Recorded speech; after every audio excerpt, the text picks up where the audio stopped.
बहुत समय पहले की बात है। गर्मियों के दिन थे, इसलिए गांव में काफी लोग छत पर ही सोते थे। उस गांव के पास ही एक जंगल होता है जिसमें एक चुड़ैल रहती है। उस चुड़ैल का एक बच्चा भी होता है जिसे वो खुद से भी ज्यादा प्यार करती है। चुड़ैल का बच्चा बहुत ही जिद्दी होता है, पर चुड़ैल उसकी हर जिद को पूरा किया करती थी। उस रात चुड़ैल का बच्चा आसमान में देखकर सितारों की जिद करने लगा।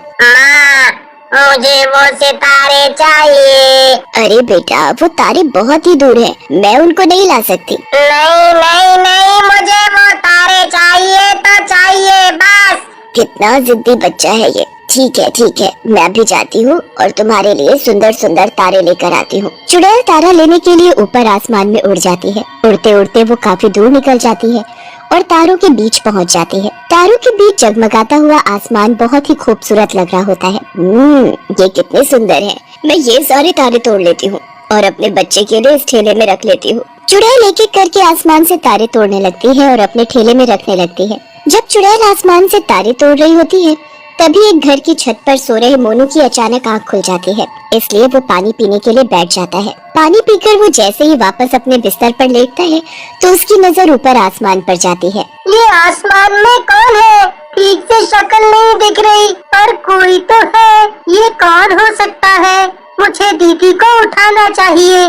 मोनू पिंकी को नींद से जगाने लगता है, पर पिंकी इतनी गहरी नींद में होती है कि वो मोनू की एक बात नहीं सुनती और सोती रहती है। हे भगवान, अब मैं क्या करूं? ये दीदी तो उठ ही नहीं रही। मुझे तो कुछ समझ में नहीं आ रहा कि आसमान में ये कौन हो सकता है। मोनू उसे ध्यान से देखने लगता है, पर उसे समझ ही नहीं आ रहा होता कि आखिर वो एक चुड़ैल है। चुड़ैल भी अब तक अपना पूरा थैला तारों से भर चुकी होती है और कुछ ही देर में गायब हो जाती है। उसके बाद वो जंगल में उतर जाती है, जहाँ पर उसका बच्चा उसका इंतजार कर रहा होता है। माँ, तुम आ गई माँ? हाँ मेरा प्यारा बच्चा, मैं आ गई। और मेरे तारे कहाँ हैं? तुमने बोला था ना कि तुम मेरे लिए आसमान से तारे लेने जा रही हो, तो फिर कहाँ है मेरे तारे? अरे शांत रो मत मेरे प्यारे बच्चे। ऐसा कभी हुआ है क्या कि तुम कोई चीज बोलो और मैं लाकर ना दूं? इसका मतलब तुम मेरे लिए तारे ले आई माँ? हाँ मेरे प्यारे बच्चे, मैं ले आई। चुड़ैल अपना थैला खोलती है और उसमें से चमचमाते हुए ढेर सारे तारे निकालती है। चुड़ैल का बच्चा उस तारों को देखकर बड़ा ही खुश हो जाता है और खुशी से यहाँ वहाँ झूमने लगता है। उसके आसपास ढेर सारे तारे चमक रहे होते हैं। अपने बच्चे को खुश देख चुड़ैल भी बड़ी खुश होती है। पूरी रात चुड़ैल का बच्चा उन तारों से खेलता रहता है और फिर उनको एक बक्से में बंद कर देता है। सुबह हो जाती है और इधर मोनू नींद से उठ जाता है। वो सीधा जाकर अपनी माँ को रात वाली सारी बात बताता है, पर वो उसकी बात पर यकीन नहीं करती। पर माँ, मैं सच बोल रहा हूँ। कल मैंने सच में किसी को आसमान में देखा था। झूठ बोलना तो कोई तुमसे सीखे। चलो अब जाओ यहाँ से और मुझे काम करने दो।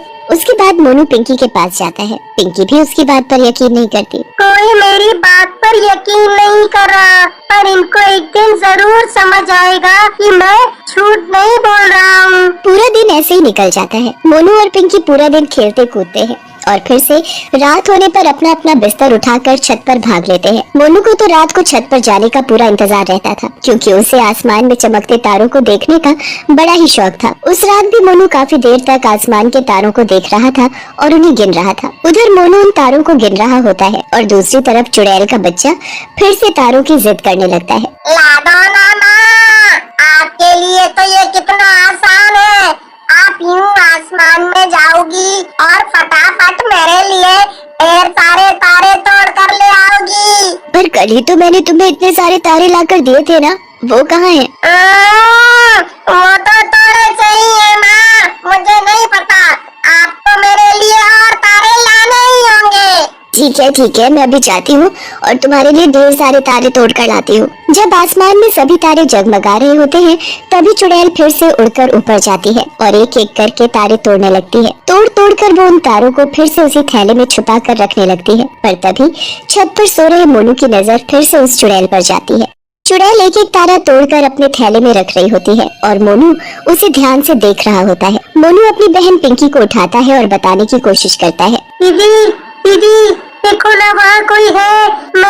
मैं झूठ नहीं बोल रहा था। देखो, आज भी कि आसमान में कोई है। क्या है मोनू, चुपचाप सो जा, जब देखो परेशान करता रहता है। कोई मेरी बात पर विश्वास क्यों नहीं करता?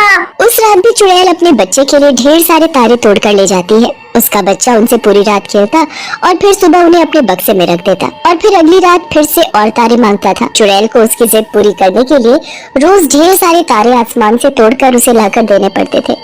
मोनू उस चुड़ैल को रोज आसमान में देखता था और उसने बहुत बार ये बात अपने घर में बताने की कोशिश भी की थी, पर कोई उसकी बात पर ध्यान नहीं देता था। ऐसे ही काफी दिनों तक चलता रहा। चुड़ैल ने आसमान के हजारों लाखों तारों को तोड़ लिया था और अब आसमान धीरे धीरे खाली होने लगा था। एक रात जब हरिया देर रात घर आ रहा था तो उसकी नजर आसमान पर पड़ी। आसमान बिल्कुल खाली था और उसमें कुछ ही तारे चमक रहे थे। अरे ये क्या, आसमान में तारे ही नहीं दिख रहे?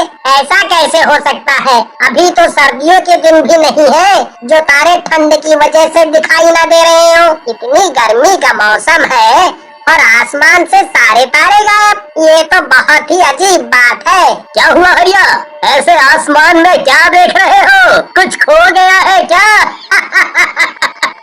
आसमान के तारे कहीं खो गए हैं। क्या? ये क्या बोल रहे हो? हाँ मोहन, देखो जरा, कुछ दिन पहले ये आसमान कैसे तारों से भरा जगमगाता रहता था और अब देखो यहाँ एक भी तारा नहीं दिख रहा। अरे हाँ हरिया, तुम तो सही कह रहे हो। और ये तारे अचानक गायब कहाँ हो गए? धीरे धीरे पूरे गांव में ये बात फैल जाती है कि आसमान से तारे गायब हो गए हैं। पूरा गांव एक जगह इकट्ठा हो जाता है और इस बात के लिए बड़ा ही परेशान हो रहा होता है। मोनू भी वहीं खड़ा होता है और सोच रहा होता है कि ये बात वो सबको बताए या ना बताए। पर जब सब बहुत ज्यादा परेशान होने लगते हैं तो मोनू बोलता है, मुझे पता है कि सारे तारे कैसे गायब हो गए हैं। कैसे?